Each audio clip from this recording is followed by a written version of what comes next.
जो हमारे ग्रंथ हैं या जो भी हमारे एक स्थितियाँ रही होंगी या जो अगर हम शास्त्रों को ध्यान से देखें, मैं ये नहीं कहता हूँ पूरे शास्त्र सही हैं, क्योंकि उसमें भी मटिया-मेल किया गया है।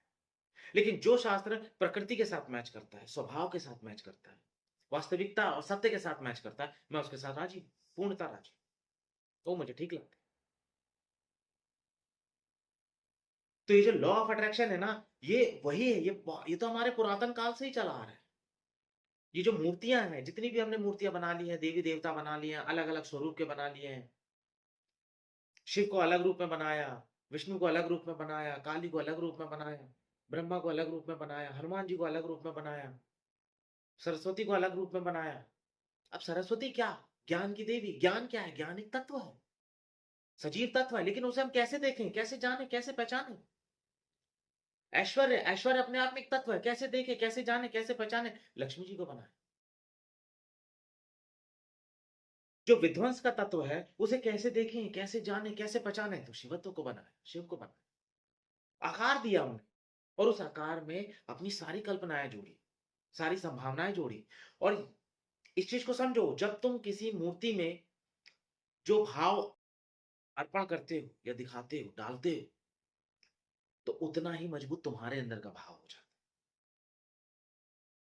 है। इसीलिए जब तुम ज्योतिष के या ज्योतिषियों द्वारा दिए गए कोई उपाय करते हो, जो देवी-देवताओं से संबंधित है, तो कहीं न कहीं तुम अपने भाव को, अपने स्वभाव को ही बदल रहे होते हो, उसी को मजबूत कर। तुम देखना जब जो बहुत हनुमान भक्त मिलेगा ना, उसका चेहरा देखना, तुम्हें थोड़ा हनुमान जैसा आने लगेगा, क्योंकि उसने धारण कर लिया। पूरी कल्पना, पूरे उनके स्वरूप को ही पकड़ लिया उसने। शिव के भक्त को देखोगे तो थोड़ा शिव जैसा दिखेगा। वैसे ही कपड़े, वैसे ही वही भस्म, दुनियादारी, अलग-अलग सब अलग-अलग दिखेंगे। साईं के भक्त तुम्हें अलग दिखेंगे। तो उसका नेचर जो तुमने उसमें जो देवी-देवता का जो नेचर है, जो तुमने देखा, सुना, जाना, तुमने उसके साथ अपने आप को मैच किया। इसलिए तो हर इंसान अलग-अलग देवी-देवताओं को पूजता है और वो अलग-अलग देवी-देवता क्या है? इस पृथ्वी के तत्व ही तो हैं। अब उस तत्व को विदेशी लोग मेहनत के रूप में, बुद्धि के रूप में, ज्ञान के रूप में करके चलते हैं। तुम उन्हें एक मूर्ति के रूप में लेके चलते हैं और वहीं तुम्हारा लॉ ऑफ अट्रैक्शन चालू हो जाता है।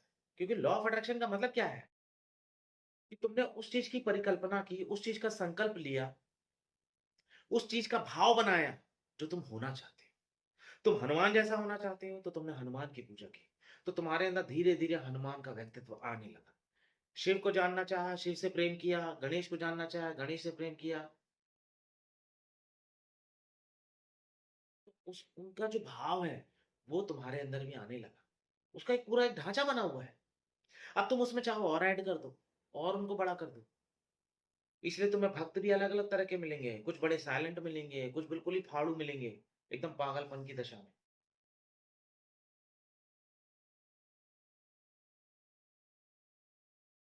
अब तुम अपने प्रधानमंत्री को अलग-अलग तरीकों से उनके जो कार्यकर्ता होते हैं या उनसे जो जुड़े हुए लोग होते हैं, वो अपनी अलग-अलग तरीके से भाव-भंगिमाएँ बना देते हैं।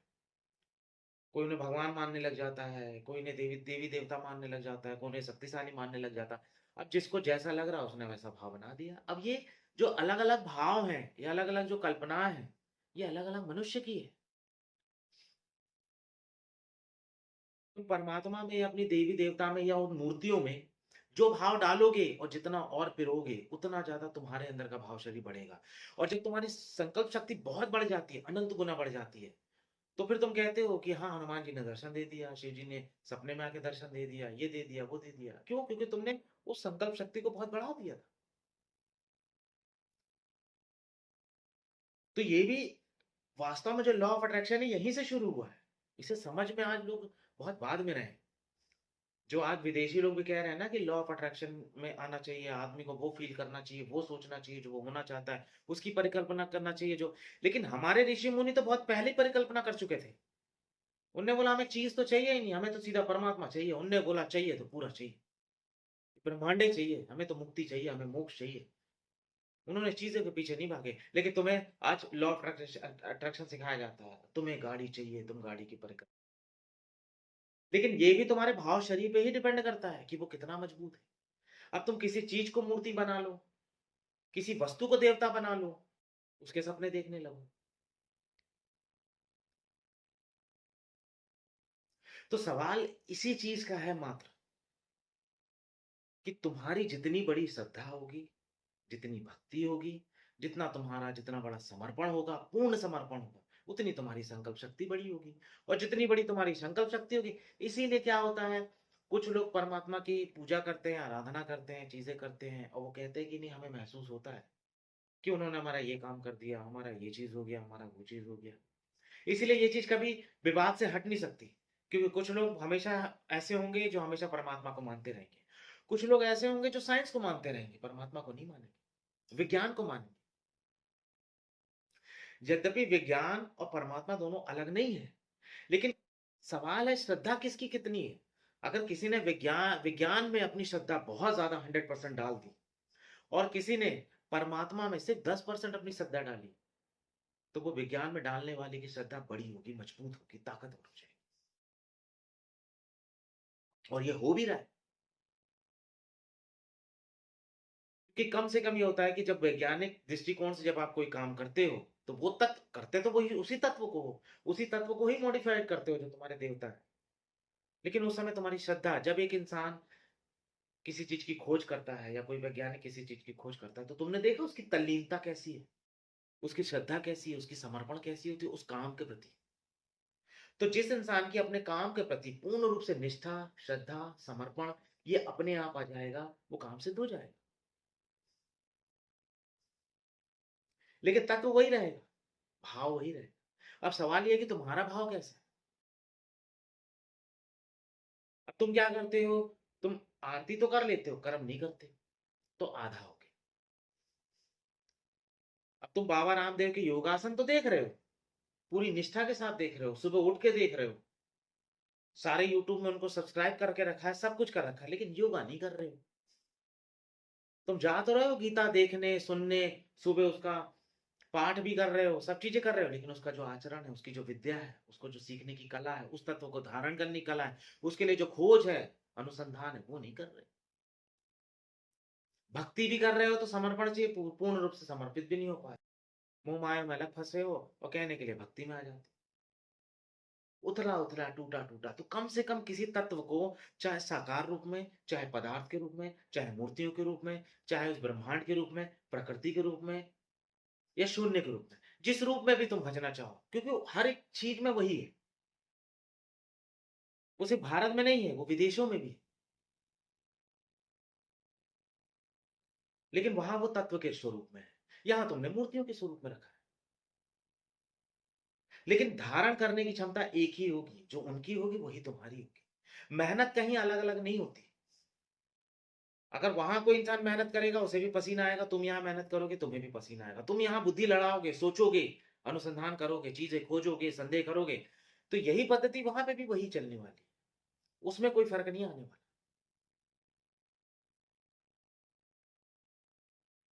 मैं तो सोचता हूं कि अगर जीसस मुसलमान होते, तो शायद मुसलमान लोग या मुस्लिम लोग लोगों को फिर ऐसे ऐसे क्रॉस में ही चढ़ा दिया करते, क्योंकि जैसे वो बकरे वगैरह काट देते हैं या जो भी चीजें कर देते हैं, उसको अगर बहुत गहराई में देखा जाए, बहुत गहराई में, तो ऐसी कोई परंपरा वास्तव में नहीं है, लेकिन उसको मॉडिफाई कर दिया, कई लोगों के द्वारा मॉडिफाई कर दिया गया। क्योंकि कोई भी धर्म हिंसा का समर्थन कर ही नहीं सकता।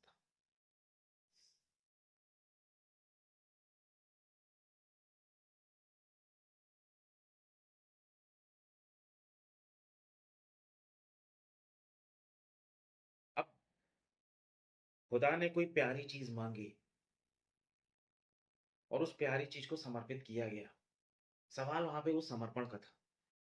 फिर जब काटा गया तो बकरा था, फिर सब बकरों को काट, यहाँ कोई लॉजिक नहीं बैठता सभी बकरों को काटने का। ऐसे तो हमारे यहाँ पे तो शिव के जो शिव पुराण है उसमें भी कथा है कि गणेश जी की गर्दन काट दी गई, तो क्या अब हम सब हाथियों को काटते फिरें? या जीसस को सूली पे लटका दिया गया, तो फिर अब हर साल किसी ना किसी को सबको लटकना ही पड़ेगा? ये आपकी सोच है ना, कि आप कैसे मॉडिफाई करते हैं, आप उसे किस तरीके से लेके चलते हैं। क्या आपकी उसमें आधारशिला है, क्या उसकी आपकी भावनात्मक शैली है, क्या आप इसके उससे संबंधित आप क्या सोच रहे हैं? क्योंकि हर इंसान हर एक चीज को अलग अलग तरीके से, अलग अलग दृष्टिकोण से देखता है। सत्य को सीधा देखने की क्षमता किसी में नहीं होती, क्योंकि सत्य हमेशा एक रहता है। अब उसको कपड़े तुम अलग-अलग पहना दो, उससे कोई फ़र्क नहीं पड़ेगा। अब सुमेश को तुम टी-शर्ट पहना दो, कुर्ता पहना दो, लुंगी पहना दो, चड्डी पहना दो, बनियान पहना दो, कोट पहना दो, कुर्ता पहना दो या कुछ भी पहना दो या भगवा वस्त्र पहना दो। लेकिन सुमेश तो सुमेश रहेगा, जब उसका पूरा कपड़े उतार दोगे तो वैसे ही रहेगा। तो जो परमात्मा है, परमात्मा का जो वास्तविक स्वरूप है, ये पूरी पृथ्वी, ये पूरा ब्रह्मांड क्या है? उसका शरीर है। और उसका जो होना है, उसकी जो फ़ील्ड है, उसका जो तरंग है, उसकी जो शून्यता है, उसकी आत्मा है। तो इस चक्कर में मत लड़ो कि कौन से देवी-देवता ज़्यादा ताकतवर थे या उनके देवी-देवता ये थे, वो थे, फलाना थे, ढिमाका थे। इसमें मत उलझो। उलझना है तो उस आचरण में उलझो। उस आचरण को धारण करके एक बार करके देखो ना, तो तुम्हें रिज़ल्ट मिलता है या नहीं मिलता है। बुद्ध ने क्या साधा, क्या सिखाया, क्या ज्ञान दिया, क्या साधनाएँ दी, उसे करके देखो ना। बुद्ध तो तब अपने अपने आप मिल जाएगा। राम ने क्या आचरण किया, उनकी सौम्यता क्या थी, उनकी सत्यता क्या थी, उनका सत्य स्वरूप क्या था। एक बार बिल्कुल वैसा करके देख लो, उस पूरे आचरण ही को अपना लो, बिल्कुल राम जैसा। कठिन बहुत मालूम पड़ेगा, बहुत कठिन मालूम पड़ेगा। क्योंकि सीधा सत्यवादी होना मतलब बिल्कुल ये तो कलयुग में से तुम्हें काट देगा कोई। लेकिन आचरण साध के देखो, अंत में परिणति उन्हीं के जैसी मिलेगी। कृष्ण की जो पद्धति है, कृष्ण का जो स्वभाव है, स्वरूप है, उसे धारण करके देखो। हनुमान जी की तरह भक्ति करके देखो। सवाल उस भक्ति का है।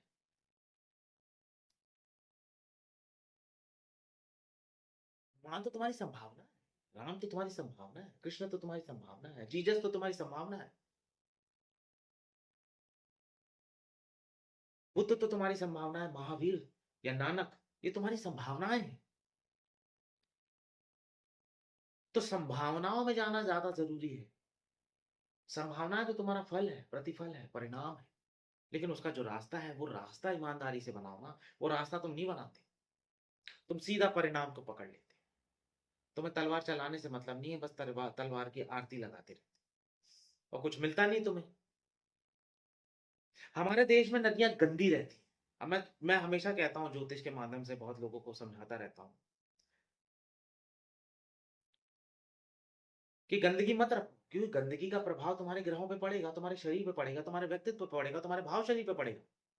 लेकिन तुम यहाँ पानी को, नदियों को माता का समान मानते हो, लेकिन गंदगी तुम ही सबसे ज्यादा करते हो। तो तुम्हारा भाव शरीर खराब होगा, तुम्हारे ग्रह भी खराब होंगे, तुम्हारी तरंगे खराब होंगी, तुम्हारा सूक्ष्म शरीर का जो तुम्हारा चक्र है वो भी खराब होगा। जब वो चक्र खराब होगा, उसी चक्र के माध्यम से तो उन ग्रहों की ऊर्जा निकलनी है, वो खराब हो जाएंगी, गंदी हो जाएंगी। इस देश में नदियों को माता माना जाता है, लेकिन सबसे ज्यादा गंदगी इधर ही मचाई जाती है। कूड़ा करकट कचरा, गंदगी, पॉल्यूशन, पॉपुलेशन, ये सबसे ज्यादा कहाँ है? यही है। घर के बाहर कूड़ा फेंक देते हो, घर के अंदर कूड़ा रखते हो। गाली गलौज, माँ बहन तेरे, ये वो दुनिया सब चीजें, गुटखा खाते हो रात दिन। कम से कम तुम जब फॉरेन कंट्रीज में जाते हो तो वहां देखिए वो नियम कितने बंधे हुए हैं। वो अपने एक नियम से चलते हैं। उन्होंने भी तत्व को पकड़ा है, तुमने भी तत्व को पकड़ा है, लेकिन तुमने तत्व को धारण नहीं किया। उन्होंने तत्व को धारण किया। उनकी नदियां तुमसे कई गुना ज्यादा साफ रहती है। साफ क्या, पूरी क्लीन रहती है। उनकी रोडें, सड़कें, घर, आसपास का वातावरण, उन्होंने अपनी प्रकृति को संजो के ज्यादातर रखा। वहां ज्यादा पेड़ों की कटाई और जनसंख्या वृद्धि और ये सब दंगफन ज्यादा नहीं मचा हुआ है। तो उन्होंने उस परमेश्वर को, उस ईश्वर को, उन ग्रहों की ऊर्जाओं को कहीं ना कहीं बड़ा बैलेंस कर दिया है। इसलिए कम से कम वो शारीरिक रूप से सुखी हैं, तुमसे ज्यादा सुखी हैं, धनवान भी है, ताकतवर भी। और तुम यहाँ ग्रहों को तो मानते हो, लेकिन घर में झाड़ू भी नहीं लगा, भाई भी नहीं लगा।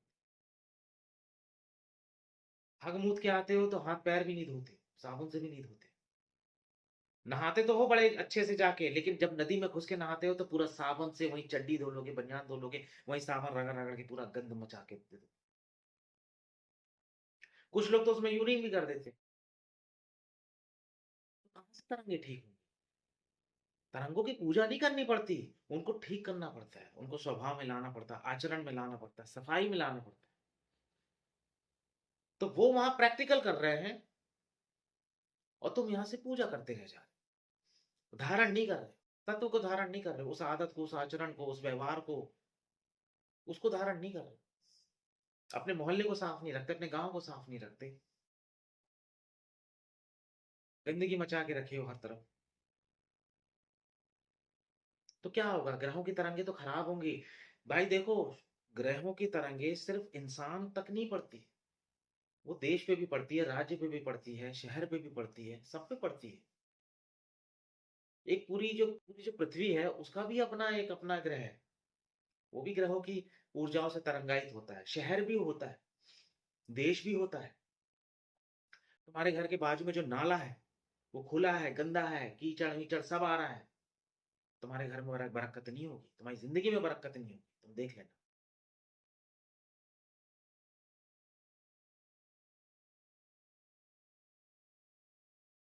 लेकिन तुम्हें अलग से उपायों द्वारा ये सब चीजें सिखाई जाती है। अब एक काम करना, तुम एक काम करना, जाके गैया को रोटी खिलाना, कुत्तों के लिए रोटी देना, कौवों को रोटी खिलाना, ऊपर जाके पानी रखना, बाहर अपने बरामदे में पानी रखना, फूल पौधों को उगाओ थोड़ा सा, इससे तुम्हारे ग्रह शांत होंगे।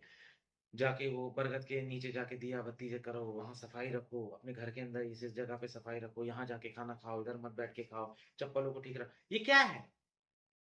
वही चीज तो है मैनेजमेंट, जो तुम अपनी जिंदगी में नहीं करते। अब तुम्हें अलग से कोई डराता है, धमकाता है, तुमसे चार पैसे लेता है, फिर बताता है तुम्हारे ग्रह खराब है तो ऐसे करो। अरे, ग्रह ठीक करने का क्या उपाय है? अपने आचरण को ठीक कर लो, जो प्राकृतिक हो, अपने रहने, खाने पीने, उठने बैठने जागने, हर चीज का अपना आचरण ठीक कर लो, आसपास की अवस्थाओं को ठीक कर लो, सफाई रख लो। देखो अपने आप, पानी जरूरत से ज्यादा बहाते हो तो मत बहाओ, उससे तुम्हारा चंद्र खराब होगा, तुम्हें तुम्हारे पानी तत्व, तुम्हारा चंद्र खराब होने से दिक्कत शुरू हो जाएंगी। लेकिन लोग क्या होता है, अब अग्नि खराब करते हैं, जबरदस्ती की बिजली ठोकते हैं और सोचते हैं कि कोई देख ही नहीं रहा है। ट्रेनों में जाएंगे या सड़क पे जाएंगे या कहीं भी जाएंगे, जो भी जगह सही नहीं होगी वहां जाके गंदगी करके आ जाएंगे। ट्रेनों के अंदर जाके बाथरूम में भी जाएंगे, इस्तेमाल करेंगे, गंदगी करके आएंगे, साफ नहीं करेंगे कि चलो ढंग से मैं पेशाब कर रहा हूँ या हग रहा हूँ तो फ्लश कर लूँ, ये कर लो, लिखना पड़ता है अलग से, तुम्हें समझाना पड़ता है कि बेटा ऐसे नहीं, ऐसे करो। वो भी तुम नहीं करके आते, वहीं थूक दोगे, पान पी कर दोगे। ये सब क्या है? सब तुम्हारे ग्रह ही तो खराब कर रहे हैं, तुम्हारे भी खराब कर रहे हैं, इस देश के भी खराब कर रहे हैं, राज्य के भी खराब कर रहे हैं, सबके ग्रह खराब। और फिर तुम कहते हो कि मेरा भारत कैसे महान नहीं हो पा रहा है, क्या दिक्कत हो रही है? यहीं सबसे ज्यादा पूजा पाठ हो रही है, यहीं सबसे ज्यादा देवी देवताओं का मान, यहीं सारे ग्रंथ हैं, शास्त्र हैं, सब कुछ है, लेकिन तरक्की नहीं। क्यों?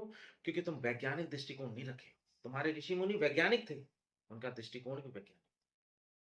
इसीलिए जब तुम किसी देवी या देवता या किसी मूर्ति या कोई भी चीज जिसे तुम मानते हो, चाहे वो पेड़ हो, पौधे हो, कुछ भी हो, कई लोग बरगद की भी पूजा करते हैं, पीपल की भी पूजा करते हैं, नीम की भी पूजा करते हैं, नदियों की जाके पूजा करते हैं, कुछ लोग पहाड़ों की भी जाके, हिमालय की भी जाके पूजा करते हैं। सवाल क्या है? परमात्मा तो हर जगह है, वो शक्ति तो हर जगह है, लेकिन जब तुम उसका उसके साथ अपने भाव शरीर को बढ़ाते हो तो कहीं ना कहीं तुम उस लॉ ऑफ अट्रैक्शन में आ जाते हो। इसीलिए कुछ चीजें सिद्ध भी हो जाती बिना कुछ किए। लेकिन मैं तुमसे ये नहीं कह रहा हूं कि इन्हीं के पीछे चले चले जाओ, क्योंकि तुम्हारे जैसे और भी लोग लगे पड़े। कोई हो सकता है ज्यादा अपने कर्म की ताकत लगा रहा हो। अब तुमसे पूजा कर लो, कर्म ना करो तो कैसे काम बनेगा, बताओ मुझे। शक्ति तो पूरी चाहिए ना, पूरा हिसाब किताब चाहिए। समर्पण भी तुम्हारा आधा है, मंत्रोच्चारण करते हो वो भी आधा है, निर्विचार रह नहीं पाते हो, दिमाग का ठंडा रह नहीं पाता है, कोई भी चीज तुम्हारी पूरी है ही नहीं, परिपक्व है ही नहीं, हिसाब से है ही नहीं। इसलिए सवाल ये नहीं है बिल्कुल भी, जो ये सवाल बार बार पूछा जा रहा है कि मूर्ति पूजा अच्छी है, खराब है, या क्या है, या हनुमान जी ने ये किया क्यों नहीं किया, नहीं। अगर तुम हनुमान जी जैसा व्यक्तित्व अपने अंदर धारण करोगे तो उनकी ऊर्जा आ जाएगी तुम्हारे, क्योंकि वो एक तत्व है। जैसा अपना भाव शरीर को बनाओगे, वो भाव शरीर उसी हिसाब में आ जाएगा। तुम्हारे ऊपर है, तुम अपना भाव शरीर, और तुम्हारा भाव शरीर क्या है, तुम्हारी इच्छाएं क्या है, लोभ है, लालच है, काम है, क्रोध है, इसी में तो ज्यादा है। देवी देवता में कहाँ है उतना, उनके आचरणों को अपनाने में कहाँ है। बहुत ही ज़्यादा कुछ लोग मिल जाएँगे। फिर कुछ लोग ऐसे हैं जो मेस्मराइज़ हो जाते हैं, जिनको देवी आने लगती है, बीमारी है, सिज़ोफ्रेनिक हो जाते हैं। फिर उनको लगता है कि नहीं अब मेरे अंदर आने ही लगी है। क्यों? क्योंकि सजगता नहीं थी और कल्पना ज़्यादा हो गई। जब सजगता नहीं होगी, होश नहीं होगा और कल्पना ज़्यादा हो जाएगी, सपना ज़्यादा हो जाएगा, कल्पनाएँ बहुत बढ़ जाएगी, तो सिज़ोफ्रेनिक हो जाएगा। फिर मल्टीपल डिसऑर्डर के शिकार हो जाओ। फिर तुम्हें लगेगा तुम्हारे अंदर देवी भी आ रही, देवता भी आ रहे, सब आ रहे। फिर आजकल दिख रहा है कोई साँप बन के घूम रहा है, कोई देवी बन के फड़फड़ा रहा है। ये सब बीमारियाँ हैं। क्या तुम्हारे देवी-देवता आएँगे तो क्या ऐसे पागलपन जैसी हरकतें करेंगे क्या? क्या वो शांति से बैठ के तसल्ली से बिल्कुल रिलैक्स होके क्या तुम्हें समझा नहीं सकते? ज़रूरी है उन्हें पागलपन करना है, चिल्लाना है, चीखना है?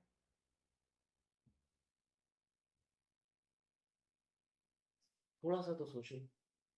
और ये चीज़ ज़्यादातर किसमें आती थी? गाँव की औरतों में या गाँव के पुरुषों में। गाँव में ज़्यादा होता था ये चीज़ें। तुमने देखा? ये देवी-देवता, दुनियादारी सब चीज़ें आना। क्योंकि वहाँ के लोग क्या थे? सरल तो थे, पर बौद्धिक रूप से सक्षम नहीं थे। तो वो अपनी कल्पनाओं को इतना बढ़ा लेते थे, इतना बढ़ा लेते थे। बुद्धि तो है नहीं, सजगता है नहीं, होश है नहीं। तो वो एक फ़ोटोकॉपी बना लेते थे उसी चीज़ की जिसको वो धारण करने में लग जाते। फिर उसी में रमने लग जाते। यद्यपि कुछ ऐसे थे जिनमें वो तत्व धारण करने की क्षमता आ गई थी, पर वो ऐसे पागलपंती वाले काम नहीं करते।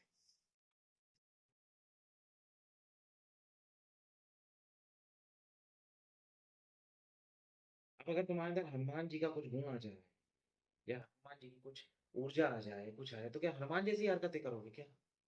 कि कहीं वो उछलोगे, कूदोगे या गदा लेके घूम के सबको मारोगे? नहीं, वही करोगे जो जिस वक़्त जिस चीज़ की ज़्यादा ज़रूरत होगी, जो समय और परिस्थिति के हिसाब से ठीक होगा, वही करोगे।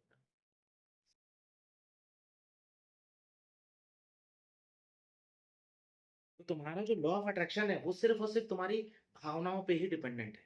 लेकिन साथ में तो उसके अब जब भावनाएँ पैदा होंगी तो कर्म अपने आप प्रकट होने लगेंगे।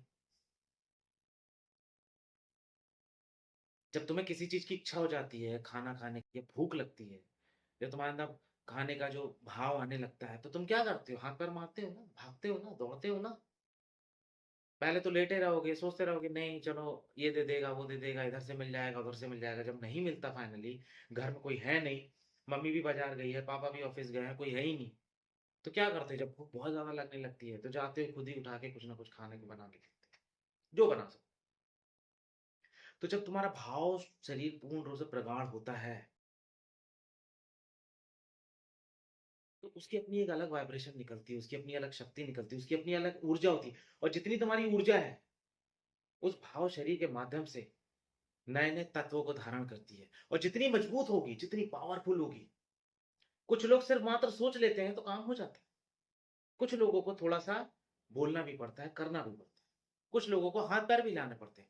कुछ लोगों को 4 दिन लग जाते हैं, कुछ लोगों को 4 साल लग जाते हैं, कुछ लोगों को 4 महीने लग जाते हैं। ये डिपेंड करता है कि तुमने अपने भाव शरीर की गुणता और अपनी ऊर्जा, इन दोनों का सामंजस्य किस हद तक बैठा रखा है। तुम्हारी संकल्प शक्ति कितनी पावर है, तुम्हारी इच्छा शक्ति कितनी पावर है, ये ज़्यादा डिपेंड करता है।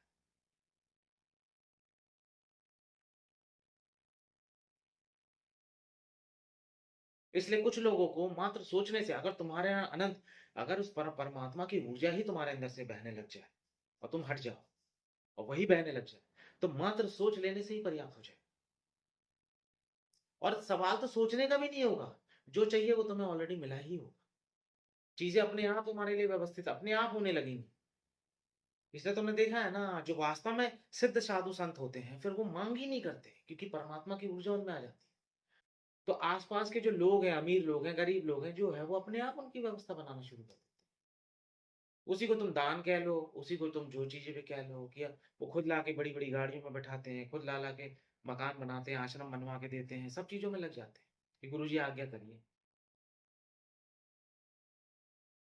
ये ऊर्जा का प्रभाव।